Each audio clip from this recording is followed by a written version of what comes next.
다윗왕국의 부흥을 주옵소서. 주여, 다윗왕국의 부흥을 주옵소서. 우리 교회와 가정들 가운데 위대한 그리스도의 부흥이 말 줄로 믿습니다. 아멘. 옆상 인사합니다. 성도사님 안녕하십니까? 안녕하십니까? 네, 안녕하십니까? 네. 예. 아름답고 복된 날입니다. 예. 아름다우면 웃으셔야죠. 예. 하나님이 지금 여러분을 보고 계십니다. 하나님께 아름다운 얼굴을 여러분 웃는 얼굴을 보시면 좋겠습니다. 할렐루야. 아멘. 애덤 브라운이라는 청년이 있습니다. 이 청년은 비영리 단체인 약속의 연필 Pencils of Promise라는 이 비영리 단체를 이끌고 있습니다. 지난 2014년에 특별히 이 기관은 유엔에서 선정한 올해의 교육기관상을 수상하기도 했습니다. 이 단체가 주로 하는 일이 있습니다. 전 세계의 그 모든 아이들이 교육을 받을 수 있도록 학교를 세우고 선생님들을 훈련하고 학생들에게 장학금을 제공하는 일을 하고 있습니다. 그런데 이 애덤 브라운이라는 청년이 이런 일을 시작하게 된 계기가 있었습니다. 원래는 저 미국에 있는 컨설팅 회사인 베인 앤 컴퍼니라는 여러분 굴지의 회사에 여러분 직원으로 그가 일하고 있었을 때 어느 날 우연히 인도를 여행하고 하는 가운데 한 소녀를 만납니다. 그 소녀는 여러분 인도가 어려운 친구들도 있기 때문에 이 애덤 브라운이 와서 손을 내밀고 구걸합니다. Give me the money, 돈을 주세요. 근데 그 아이에게 이렇게 물어봤습니다.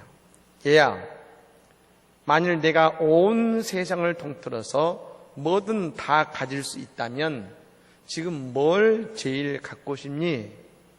라고 물어본 것이죠.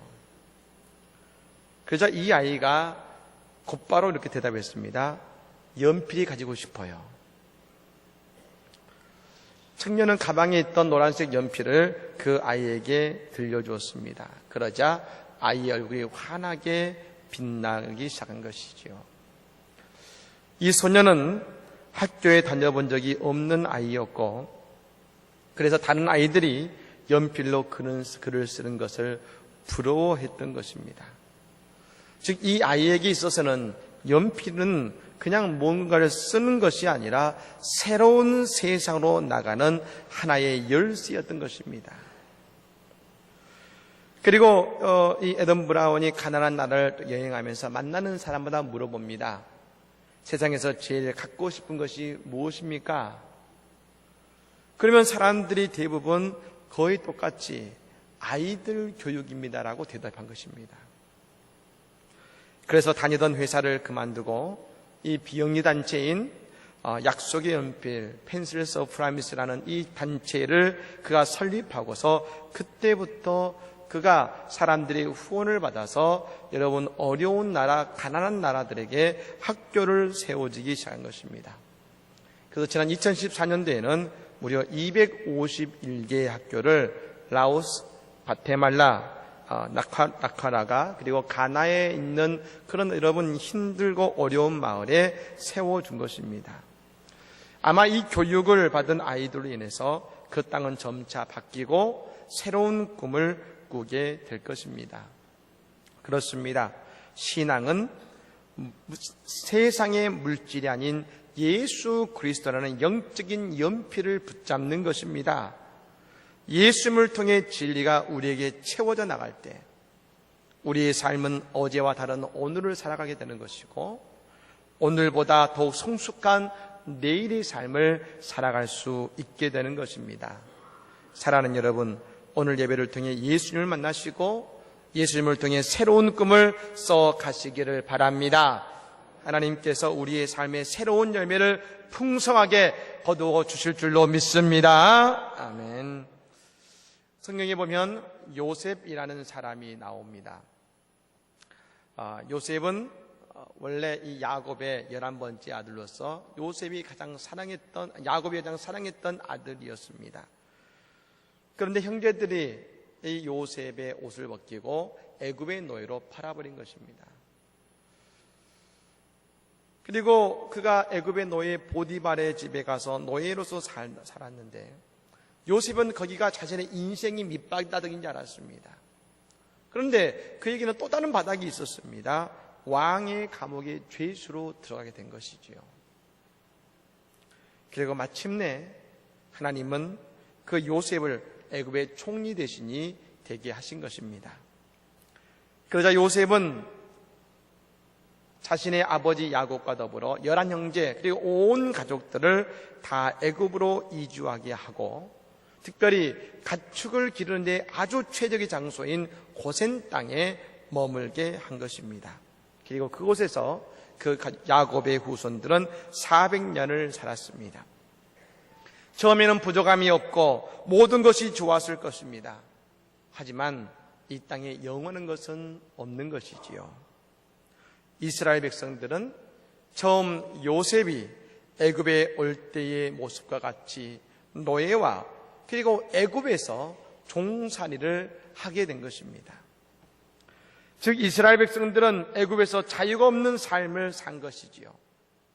그때 하나님은 모세를 부르셔서 이스라엘 백성들을 애굽에서 출애굽시키시고 자유를 주신 것입니다. 여러분, 유대인들의 달력이 있습니다. 저도 말씀드린 적이 있습니다만 우리가 일반적으로 쓰고 있는 달력 외에 유대인들은 자신들의 달력을 가지고 그것을 지키고 있습니다. 유대인들의 달력에 1월 1일이 언제냐면 바로 그들이 민족으로서 처음 하나님과 더불어 역사를 시작한 6월절이 그들의 1월 1일인 것입니다. 그 말은 유대인들은 지금도 그들의 6월절을 기억하고 지키고 축하하고 있는 것이죠. 즉 유대인들은 새로운 해를 시작하면서 그 첫 시간에 무엇을 얘기하냐면 자유를 이야기하고 자유를 갈망하고 있다는 것입니다. 여러분, 이 말이 중요합니다. 그들은 자유를 이야기하지만 동시에 자유를 갈망하고 있습니다. 그들은 아직 자유함의 인생을 살지 못하고 그 자유가 오기를 갈망하고 있다는 것입니다. 그들은 지금도 다윗과 같은 메시아가 나타나서 그들에게 참 자유를 주기를 여전히 바라고 기다리고 있는 것입니다. 그런데 여러분, 반면 우리는 예수 그리스도를 통해서 구원을 얻었음을 믿으시기를 바랍니다. 예수님이 우리에게 이미 자유를 주셨는데 그들은 아직도 자유를 갈망하고 있는 것이지요. 그런데 중요한 것은 뭡니까? 그들은 매년 6월절마다 자유를 묵상하고 있다는 것입니다. 우리는 지난주에 사랑에 대한 말씀을 나누었습니다만 우리가 하나님을 사랑하는 그 모습을 통해서 세상은 하나님을 보고 알게 된다 그랬습니다. 그렇다면 예수님을 통해 구원의 은혜를 얻은 우리는 어떤 변화를 가지게 되는가? 그 변화는 바로 우리의 삶이 영과 육으로 자유함을 얻게 된다는 것입니다. 오늘 본문인 요한복음 8장 31절 이후에 보면 우리가 하나님의 아들이신 예수를 믿을 때의 변화가 바로 자유함이라고 이 사도 요한은 거듭 강조하고 있다는 것입니다. 그렇습니다. 우리 하나님은 우리에게 자유를 주시는 분이신 것입니다. 한번 따라해 볼까요? 진리가 너희를 자유롭게 하리라. 진리가 나를 자유롭게 하리라. 믿으십니까? 하나님의 진리, 예수 그리스도는 우리를 자유롭게 하시는 것이죠. 그런데 여러분, 이 말은 중요한 전제를 가지고 있는데 우리가 예수를 만나지 못했을 때는 자유함이 없었다는 것입니다. 자유함이 없다는 것은 무언가에 얽매여 살아간다는 것이고 그것은 우리의 마음에 두려움을 줍니다. 나폴레옹 힐이라는 심리학자는 분석하기를 사람들은 크게 6가지의 두려움에 매여 산다고 했습니다. 첫 번째는 가난에 매여 산다. 매일 경제적인 문제로 고민하고 있는 것이죠. 두 번째는 늙음에 매여 산다.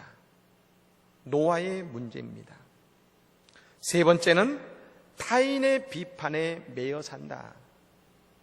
우리는 살아갈 때 남의 말에 의식하고 남이 나를 어떻게 볼까를 의식하며 살아가고 있다는 것입니다.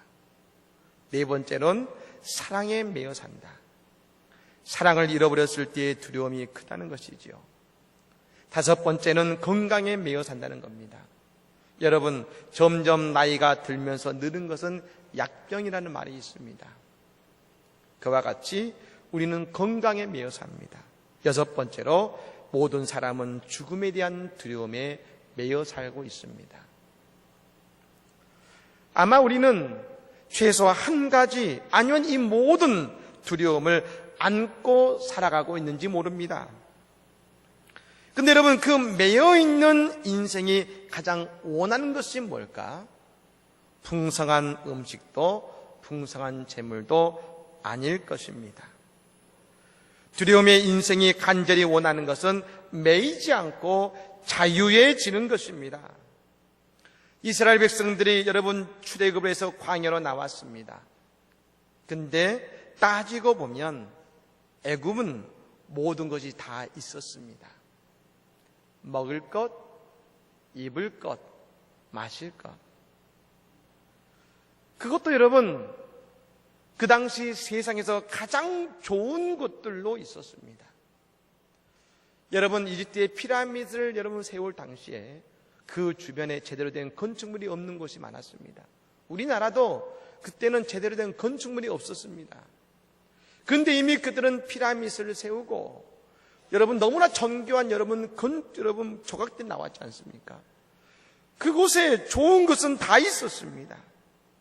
그리고 실제로 그들의 자유가 없었을 뿐이지만 그런 것들을 누리고 살았습니다. 여러분, 그러나 이스라엘 백성들은 출애굽을 선택했습니다. 바로 자유함을 선택했다는 것입니다. 그렇다면 우리가 어떻게 해야 자유함을 우리는 누릴 수 있습니까? 이스라엘 백성들은 출애굽을 통해 자유함을 얻었다면 오늘 우리는 어떻게 해야 자유함을 누릴 수 있는 것인가? 36절의 말씀에 말합니다. 그러므로 아들이 너희를 자유롭게 하면 너희가 참으로 자유로우리라. 아멘. 예수님을 통해 우리에게 자유가 주어진다는 것입니다. 예수님은 십자가에서 보혈의 피를 우리를 위해 흘려주셨습니다. 그 십자가의 죽음이 우리의 모든 죄를 다 받아 안음으로 우리는 더 이상 매여있는 인생이 아니라 자유한 인생을 살 수 있게 해주신 것입니다.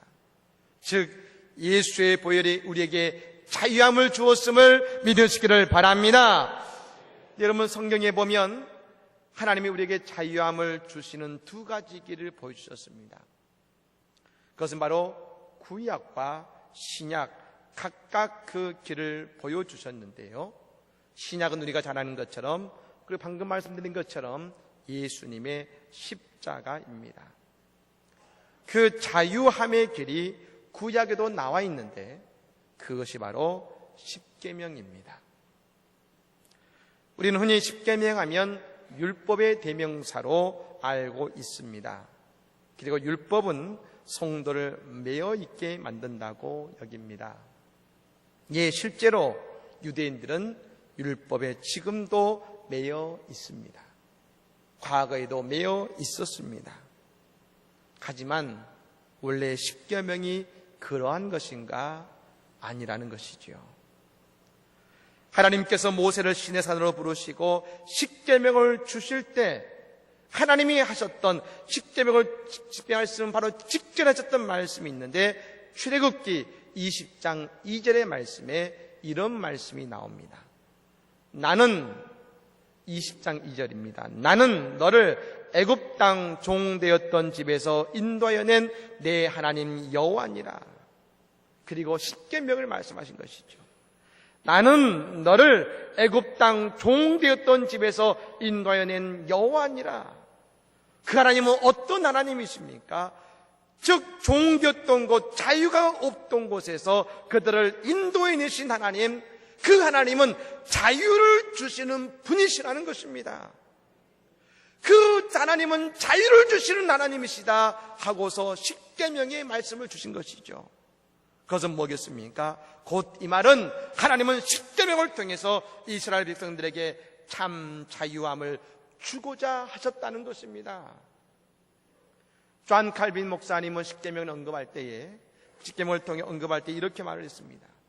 하나님께서 이스라엘 백성들을 바로의 무자비한 권세에서 해방시키셨듯이 지금 자신의 백성이 되는 모든 백성들을 마귀가 가진 죽음의 권세에서 해방시키는 것이다. 십계명은 마귀의 권세에서 벗어나게 하시고 자유함을 주시는 하나님의 말씀인 것입니다. 그러므로 학자들은 십계명을 뭐라고 하느냐? 자유의 표현이라고 고백하고 있는 것입니다. 사랑하는 여러분, 저는 이번 여름에 자유하게 사는 법을 함께 깊이 묵상하고자 합니다. 그것은 다른 것이 아니라 구약의 십계명을 매주 한 계명씩 그 말씀을 묵상하고자 하는 것입니다. 우리는 십계명을 윤리적 말씀으로 생각합니다. 그냥 잘 사는 말씀. 그러나 여러분, 윤리나 도덕은 그 결과가 없습니다. 그냥 잘 사는 것이지요. 그러나 여러분, 이 십계명은 하나님께서 이스라엘 백성과 맺으셨던 계약의 징표입니다. 즉 하나님의 백성의 징표가 다른 것이 아니라 십계명이라는 것이지요. 이 땅에서 세상의 종로로 사던 인생이 아니라 하나님의 백성으로서 참 자유함을 누리며 살아가게 하시기 위해 하나님은 그러므로 십계명을 주셨다는 것입니다. 그래서 십계명의 말씀에는 하나님의 축복과 영광이 숨어 있습니다. 이 말씀 속에 우리가 하나님 안에서 자유한 인생을 살아갈 수 있게 하는 영적인 비밀이 이 십계명 속에는 숨어 있다는 것입니다. 여러분, 유대인들은 십계명을 자꾸 어떻게 살 것인가의 문제로만 여겼습니다. 무엇을 할 것인가? 그런데 어떻게 살 것인가만 이야기하다 보니 어느덧 십계명은 점점 불어나기 시작했고 지금은 615개의 율법으로 바뀌어 있습니다. 그리고 그 율법을 지키려다 보니 율법 속에 하나님은 보이지 않고 예수님을 봐도 알지 못하는 영적인 탈진에 이르게 된 것입니다. 그러나 십계명은 영적인 탈진이 아니라 우리의 영과 육을 새롭게 하시는 하나님의 복된 선물이 그 안에 숨어 있는 것입니다. 그래서 십계명의 말씀을 우리가 깊이 묵상하고 그 말씀 안에 거하면 이전까지 우리가 보지 못했던 또 다른 자유함의 축복을 누리게 됨을 믿으시기를 바랍니다. 사탄은 지금도 예전과 똑같은 일을 하고 있습니다. 예수를 믿고 예수의 보혈의 은혜 아래 참 자유함을 우리가 누리게 되는데 사탄은 그때 우리에게 뭐라고 하느냐? 내가 구원받으려면, 아니 내가 구원받았다면 이것도 하고 저것도 해야지. 내가 복받고 싶으냐? 저것도 하고 이것도 해야지. 여러분, 아닙니다. 오늘 본문 36절을 다시 보면 이렇게 말합니다. 그러므로 아들이 너희를 자유롭게 하면 너희가 참으로 자유로우리라. 우리가 자유로울 수 있는 것은 내가 오늘 무엇을 해서가 아니라 나를 자유롭게 하시는 예수님에게 그 주권이 있다는 것입니다. 구원받기 위해서 우리가 무엇을 해야 되는 것이 아니라 예수님께서 우리에게 자유를 그냥 주시면 되는 것이라는 것이죠. 그 다음에 우리는 무엇입니까? 믿음 안에서 자유의 삶을 살아가면 되는 것입니다. 그 삶의 모습이 곧 과거의 종됨, 옛생활, 옛습관, 옛가치관에 연연하지 않고 예수님과 함께 새로운 삶의 길로 힘차게 나아가면 되는 것임을 믿으시기를 바랍니다. 주저하지 않고 주님과 함께 어떤 상황 속에서 자유하게 살면 되는 것입니다. 여러분, 우리 한국에 윌리엄 스크랜턴 선교사님이 계셨습니다. 이분은 아펜젤 선교사님과 함께 한국에 들어오셨던 분이셨습니다. 아펜젤 선교사님, 윌리엄 스크랜턴 선교사님은 두 분 다 의사였습니다. 근데 두 분은 맨 처음에 사역을 하실 때 서울에 있는 사대문 안에서 여러분 그 사역을 하고 아픈 사람을 고쳐주었습니다. 근데 여러분 그 안에 대부분 어떤 사람이 삽니까? 왕족들 그리고 양반들이 삽니다. 근데 이 스크랜턴 선교사님이 보니까 정말로 아프고 도움이 필요한 사람은 사대문 밖에 살거든요. 약도 쓰지 못하고 그리고 많은 사람들이 죽은 것을 보고 가슴이 아팠습니다. 그래서 아펜젤 선교사에게 말합니다. 여보게, 나는 이제 너 사대문 밖으로 나가서 저들을 위해서 이제 내 작은 손길을 통해 치료하고 복음을 전하려고 하네. 그때 아펜젤 선교사님이 말합니다. 좋은 생각이지만 아직 밖은 위험합니다. 나가지 마십시오. 좀 더 안전하게 여기서 선교하십시오. 그런데 이 스크랜턴 선교사님의 마음에 하나님이 주시는 사랑의 마음으로 그들을 바라보니 그 불안이 더 이상 불안이 아니라 그 마음에 자유함이 오는 것입니다. 그 자유함에 그래, 이제 내가 갈 곳은 저곳이지. 그리고 어머니와 더불어 사대문 밖으로 나갑니다. 그래서 거기서 인정받지 못한 신분의 사람들을 치료해 주니까 병이 낫고, 여러분 그들이 낮은 신분의 사람이다 보니까 병이 나고 죽을 병이 걸리니까 집에서 쫓겨난 겁니다. 갈 데가 없어서 스크랜턴 선교사님 밑에서 여러분 계속 있자. 그들을 교육하고 그들에게 복음을 전하자. 여러분 그것에서 놀라운 역사가 일어났음을 믿으시기를 바랍니다. 그것에서 학교가 생기기 시작했고요. 여러분 거기에 배지학당, 이화학당이 나오기 시작했고 그곳에서 많은 사람들이 예수의 복음을 전하기 시작했다는 것입니다. 그렇습니다. 불안하고 그리고 두렵지만 그리스도의 사랑이 내게 가득해지면 더 이상 그 불안이 내게 사라지고 내게 자유함이 생기고 담대히 나갈 수 있는 것입니다. 또한 우리가 구원받으니 여러분 주님의 모든 것이 이루어졌지 않습니까? 여러분 한 사람이 유람선을 타고 싶어서 은행의 잔고를 다 털어가지고 유람선에 티켓을 샀습니다. 근데 다 돈을 썼으니 여러분 먹을 음식을 살 수가 없어서 얼마 남은 돈을 가지고 먹을 음식을 조금 사가지고 배를 탄 것이지요. 하루 이틀 지난 이후에 양식이 다 떨어졌습니다.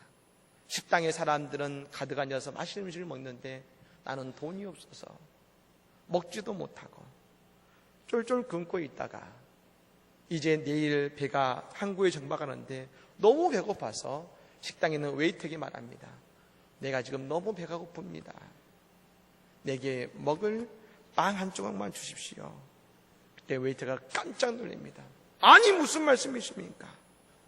입에 있는 모든 음식은 다 무료입니다. 손님이 내셨던 그 유람선의 비용 속에 모든 식사비가 다 들어 있습니다. 모든 것을 무료로 지낼 수 있는 곳에서 자유 없이 지낸 것입니다. 우리도 마찬가지입니다. 예수님께서 우리에게 자유함을 주셨습니다.